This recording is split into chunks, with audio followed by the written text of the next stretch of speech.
So yun 'no, so kamusta po mga ka-Streetwise? Ako po si Takero Miyamoto at welcome po sa aking munting channel. So mga kababayan, ito po yung pinaka-trending na balita po ngayon. So itong si Sara Duterte po ay binisita yung kanyang chief of staff na nakakulong na si Zuleika Lopez diyan po sa Congress kasi nga po na-contempt. So ngayon ang drama ni Sara, hindi po siya umalis diyan po sa Congress kahit po na nagsarado na po. So ang sabi nga po ni Sara hanggang Lunes daw po, hangga't hindi po pinapalaya itong si Zuleika Lopez, hindi rin daw po siya aalis sa Congress. Well, ang isipin ng mga DDS dito si Sara Duterte ay mapagmahal sa staff, si Sara Duterte ay merong paninindigan at sinusuportahan lang po at pinoprotektahan lang po yung staff niya. Pero mga kababayan, hindi po gano'n 'yon. Hindi po gano'n 'yon. Binabantayan po ni Sara Duterte si Zuleika Lopez kasi nga baka kumanta. Kakanta na po 'yan si Zuleika Lopez. 'Di ba naalala ninyo si Rowena Garma, na-contempt din po 'yan. Nung una matigas, ayaw magsalita, pero ang ending nagsalita din. So, ganito rin po yung mangyayari kay, Zuleika Lopez kasi unang-una mga kababayan, ang daming arte sa katawan ni Zuleika. So, 'di ba sabi niya meron daw po siyang back pain, ah, meron din daw po siyang medyo hindi rin po maganda yung emotional ni Zuleika Lopez kasi nga meron siyang kamag-anak na namatayan. So, kung totoo man 'yan, so natatakot si Sara Duterte na baka bumigay itong si Zuleika Lopez. Tandaan natin mga kababayan, itong si Zuleika Lopez mga ka-streetwise, matagal niya na pong kasama ito since Vice Mayor pa lang si Sara Duterte sa Davao City. So silang dalawa po talaga yung nagmamaniobra po ng confidential fund. At nadala po nila yan hanggat itong si Sara Duterte po ay naging vice presidente. So ito para makuha natin yung content mga kababayan, no, ito yung mga nakuha nating mga reference dito. So una, ito, okay. Yan, so binisita niya, may dala siyang ubas, 'di ba? May dala siyang prutas, 'yan. So ito silang dalawa. Well, ito common sense lang 'to mga kababayan. Meron na kasing pangyayari na kapag na-contempt bumabaliktad. Hindi lang po ito nangyari kay Rowena Garma, nangyari din po ito kay, Colonel Leonardo. So ngayon kasi mga kababayan, kung magsasalita po itong si Zuleika Lopez, 'pag ito na-pressure ito, laglag 'tong si Sara, laglag 'tong si Sara. Oh, so ako hindi ko kinakagat yung kabulsitan na 'yan, na ang sabi ni Sara na pinoprotektahan niya lang si Zuleika Lopez kasi nga merong sakit, merong emotional na problema, hindi po 'yun. Binabantayan mo lang talaga si Zuleika Lopez kasi baka kumanta. Saan kayo maniniwala mga ka-streetwise? Kanang kamay mo, walang alam kung paano ginastos yung confidential fund, tapos pumirma siya sa COA para pigilan yung paglabas ng audit report papuntang Congress, tapos sasabihin mo walang kinalaman si Zuleika Lopez, malaking kagaguhan 'yan, 'di ba? So at least itong mga streetwise na ito, meron dito ito yung sulat ni Sara, 'di ba? Okay, honorable, 'di ba? So ang una pala dito nag-request si Sara Duterte, 'yan. Sabi niya, sabi yung una dito, ay ito pala yung una, ito. Oh, sumulat si Sara Duterte. I write in response to your reply to my request to accompany Zuleika Lopez for the whole duration of her detention at the House of Representatives. I would like to inform you in advance that I intend to visit Attorney Lopez daily for the full period of her detention within the bounds of the guidelines of pertaining to persons under custody of the Office of the Sergeant of Arms. So bastos talaga 'tong mga kababayan. Actually 'no, sa history po ng Pilipinas, ngayon lang po ako nakakita na vice presidente, babantayan yung staff niyang nakakulong sa Congress kasi ginigisa at tinatanong about sa pangungurakot. There's something fishy dito mga kababayan. Hindi po natin kailangan na maging sobrang talino, hindi po natin kailangan ng masteral degree para maintindihan po kung ano yung, plano ni Sara Duterte dito. So sabi mo ang sabi ni Sara bibisitahin niya si Zuleika Lopez hanggang matapos po yung contempt order sa kanya. Paano kapag na-extend yung contempt order nito? Tandaan natin mga kababayan, yung contempt order na yan ni Zuleika Lopez, hindi pa fix yan na 5 days. Kasi sa susunod po na hearing, kapag nagsinungaling na naman itong si Zuleika Lopez, ma-extend po yung contempt niyan. So kung talagang concern ka, Sara Duterte, sa staff mo, 'di ba, umattend ka ng hearing. Kasi wala namang puwedeng sumagot sa mga aligasyon kundi ikaw lang. Kasi napakasimple nun, eh. Kung wala kang ginagawang kasalanan, masasagot mo lahat ng tanong ng mga congressman. Boba ka po talaga, gano'n lang po 'yun. So actually 'to, panoorin natin 'tong report dito sa ano, para mas malinaw yung content natin. Merong report dito from News 5, eh. So ito, sabayan lang natin 'to, sige. Kamara dahil ayaw umalis doon ni Vice President Sara Duterte. Bibisita lang sana ang bise sa kanyang staff na ikinulong sa batasan. Pero nag-overnight si VP Sara sa opisina ng kanyang Kuya Pulong. Live mula sa Batasang Pambansa, nasa frontline ng balitang yan, si O Ria 'di ba, bibisita lang dapat, pero ang ginawa niya hindi na siya umalis. Spoiled brat ka talaga, 'pag gusto mo, 'pag ayaw mo.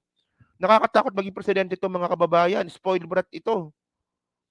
Oh, alam niyo, mas natatakot po ako kay Zuleika Lopez. Kasi 'pag kumanta si Zuleika Lopez, alam naman po natin itong pamilya Duterte, mga psychopath po 'yan. Meron po silang history na pumapatay ng tao.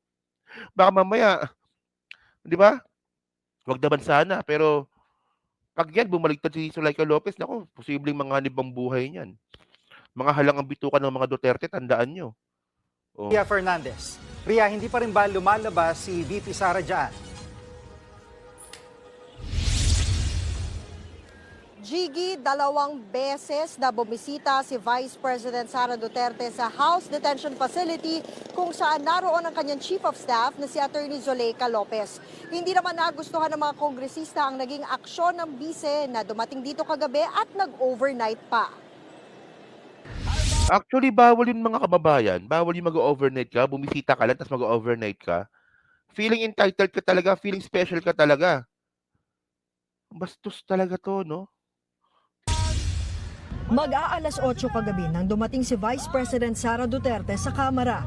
Binisita niya ang kanyang Chief of Staff na si Zuleika Lopez. Pero dahil 8 a.m. hanggang 5 p.m. lang ang visiting hours, sa visitor center sila nagkita.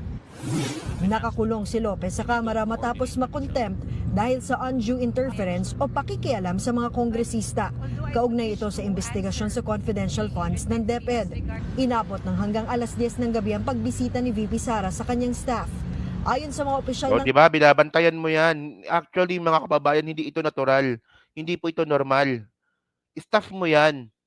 O, tulad ng sinabi ko kanina, kung totoong concern ka sa staff mo, umattend ka ng hearing. Eh, ngayon ang ginawa mo, gumawa ka na naman ng eksena. Walang 'yan talaga 'to, 'no, na nakakainis talaga. Kamara, nauwi ito sa overnight stay sa opisina ng kanyang kapatid na si Davao Congressman Paulo Duterte. May oras ding Actually, maganda 'yon kasi total, at least nagkaroon ng tao sa opisina ni Paulo Duterte. Alam naman po nating hindi na pumapasok sa ano 'yan, sa trabaho niya diyan sa house. O at least ngayon, 'di ba, yung, mistulang haunted house na opisina ni Paulo Paulo Duterte, ngayon nabisita ng tao. Abnormal pa, 'di ba? nawala ng aircon at kuryente ang bise dahil nagpapatay ng ilaw ang Kamara sa hating gabi. 8 o'clock, the Vice President, security team Sino ba 'to remained nagsasalita? locked in. Sino ba 'to? Teka lang, sino ba 'tong nagsasalita na 'to? Teka, lakihan natin. Sino ba 'yan? Inside the Okay, Sergeant at Arms, yung mismong bantay sa loob mismo ng house. Okay, sige, continue natin. room 304. At 10:53, we noticed the Vice President together with entourage left the room of the Honorable Pulong Duterte, and we followed her all the way to the detention facility. Bago nito, sumulat si VP Sara sa Committee on Good Government and Public Accountability na payagan siyang samahan si Lopez sa Kamara dahil na rin sa iba pang issue ng staff sa seguridad at kalusugan. O, ganun po ka-special itong si Zuleika Lopez, mga kababayan. Actually, yung kalusugan, maintindihan natin, 'di ba? Pero yung sinasabing kaligtasan, paanong kaligtasan? Nasa House of Representative ka. Sinong titira kay Zuleika Lopez do'n? Secured yang lugar na 'yan. Oh, ang binabantayan mo lang talaga dito, Sara Duterte, huwag magsalita si Zuleika Lopez. Gusto mong malaman kung ano yung nasa utak ni Zuleika Lopez kasi nga po pressure na. Subukan niyo nga mga kababayan, kung kayo, makulong kayo sa Congress, ewan ko lang kung hindi kayo ma-pressure. So pag kayo na-pressure kayo, kakanta kayo. Merong posibilidad na kakanta kayo. At malaking chance po na ikakanta niya si Sara Duterte dito. So ito yung binabantayan ni Sara. Oh, nakakatakot 'to mga kababayan, tandaan niyo. Lahat ng sikreto ni Sara Duterte, alam ni Zuleika Lopez. Naniniwala kayong walang alam si Zuleika Lopez? Parang labo naman nun. Oh, Pero hindi siya pinayagan ng komite dahil hindi naman siya detainee. correct. Hindi rin pinagbigyan pati ang hiwalay na liham ni Pulong na ilipat sana sa kanyang tanggapan si Lopez alang-alang sa humanitarian consideration. Oh, oh. Para kayo magkapatid, para kayong sinto-sinto. Alam niyo nang bawal yung ginawa ninyo, ginawa niyo pa rin. So ano, pinapakita ninyong special kayo dito. Isipin niyo lang mga kababayan, kung kayo, simpleng tao lang kayo, gawin niyo itong ginawa ni Sara Duterte, malamang hulihin kayo, papakulong pa kayo. O syempre, itong si Sara at si Pulong, merong privilege ito. So wala lang, parang pinabayaan lang din eh. Ganyan po ka-unfair po yung lipunan natin. It's ano reality yan. Kung simpleng tao lang 'to, yung ginawa ni Sara, kulong 'to. Eh, vice presidente, so special, special child. Ang tanging request na pinayagan nila ay ang mabisita ni VP ang kanyang chief of staff kahit dumating siya ng alas 8 kagabi, lagpas sa visiting hours. So, sana naman po yung respeto po at yung Correct. leniency na binibigay po natin sa ating Vice President, suklian din naman po niya ng respeto. Unang-una po, si ating Vice President, high profile po yan, O yan, na di ba? personality. Hindi naman Oo, yan ang sinasabi ko, 'di ba? High profile kasi. Kung simpleng tao lang ito, kung simpleng tao lang yung gumawa ng ginawa ni Sara Duterte, hindi po magiging special treatment po 'yan.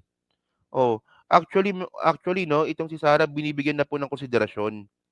'Di ba? Ayaw niya umattend, 'di huwag ka umattend, simple lang 'yan. Hindi ka pinipilit. Oh, nirerespeto ka ng house, ibalik mo naman sana yung respeto. Yan kasi ang hirap mga kababayan 'pag yung respeto po binibili. O tandaan niyo naalala niyo 'to 'di ba, si Sara Duterte, yung mga staff niya binibigyan niya ng sobre para sa loyalty. O hindi po kasi totoong loyalty po 'yun, hindi po totoong respeto po 'yun kasi binibili ni Sara Duterte 'yun. O ayan po kasi malamang ang hindi naituro ni Digong sa kanya, o kung paano rumespeto sa kapwa-tao. po yung ordinaryong mamamayan. Pag may nangyari po dyan, sagutin din po nila yan. Correct. Sana po sumunod lamang po nang sa ganun ay hindi na magkaroon ng ganitong klaseng issue. Respect begets respect. Hindi rin daw magandang halimbawa ang tila special treatment na ito sa bise para sa mga ibang nakadetain. Tama. Pwede naman daw bumalik-balik na lang ang bise sa kamera. Hinigpitan palalo ang seguridad dito sa Batasang Pambansa dahil sa presensya ni Vice President Sara Duterte na ikalawang pinakamataas na lider ng bansa. Sa Kita mo 'di ba, dinagdagan pa yung security. O pabigat ka pa talaga. O tandaan niyo mga kababayan, lahat ng ginawa ni Sara Duterte na 'to, lahat po 'yan, ginawa niya 'yan para lang protektahan yung sarili niya, na 'wag kumanta si Zuleika Lopez. Lahat ng kaguluhan po na 'yan, diyan lang po talaga ayan lang po talaga punot dulo niyan. Bastos. north gate lang ng kamera, 2 truck ng mga pulis at isang team ng O, SWAT diba? ang dumating. Naka-lockdown din sa mga bisita ang South Wing. Pero sa eksklusibong panayam ng News 5, pinalaga nito ng kapatid ng bise. Sir, yung Kung mamatay yung Vice President dyan sa opisina ko, di wala tayong magawa. Hindi umuwi silang lahat. Pauwiin nila lahat security kung gusto nila. Marunong mo bumaril ng tao yung... Bobo talaga 'to si Pulong no? Bobo rin talaga 'to si Pulong 'no? Kung mamatay si Sara Duterte daw po diyan sa opisina niya, wala daw magagawa. Eh di issue 'yan 'pag namatay yan diyan. Bobo talaga 'to. Kapag namatay si Sara Duterte diyan sa opisina mo, yung sinasabi mong walang magagawa, wala kang gagawin? Hindi ka magre-react? Paanong sinasabi mong walang magagawa? So balewala lang sa'yo 'yun, wala kang gagawin? Buti sana kung gano'n eh. Basta Duterte po talaga mga kababayan, itong magkakapatid na 'to, si Sara, si Pulong, at saka si Baste, mukhang mahihina po talaga yung kokote. Mukhang may mga sapak po talaga yung ulo. Hindi, honestly mukhang ganyan eh. Mukhang ganyan yung nakikita natin dito eh. Mayor Inday. Dagdag pa ni Pulong, pwedeng manatili ang bise sa kanyang opisina hanggat gusto niya dahil pagmamayari naman ito ng taong bayan. Wala rin daw problema kung patayin ang linya ng kuryente. Sisiguraduhin naman daw ng House leadership na hindi na mauulit ang insidenteng ito para maprotektahan ang integridad ng institusyon. O, 'di ba, pambabastos po talaga 'yon. Pambabastos po talaga yung ginawa nito ni Sara. O, yan, 'di ba, nakakainis, 'di ba? Oh, so 'yun mga ka-streetwise 'no. So kayo ba, naniniwala ba kayo dito na ang totoong rason talaga ni Sara Duterte kung bakit hindi siya umaalis po diyan sa house ay para protektahan lang po yung sarili niya at binabantayan niya lang po talaga si Zuleika Lopez na huwag magsalita? So 'yun 'no, so 'yan po sa Team Replay. So siyempre paki-comment lang po sa baba at binabasa ko pong lahat 'yan. At siyempre po diyan din po sa mga kakapanood po nito 'no, so pa-like, pa-subscribe at kung di naman kalabisan, pa-share na rin po ng video po nito. At oo nga pala 'no, hindi kasi ako nakapag-live ngayon. So babatiin ko lang pala ng happy birthday si Mami Terry. Nakalimutan ko siyang batiin kanina sa live stream ko. So 'yun, happy birthday Mami Terry 'no. So thank you mga kababayan. So kita na lang ulit tayo sa susunod po nating content. So thank you, salamat and bye-bye.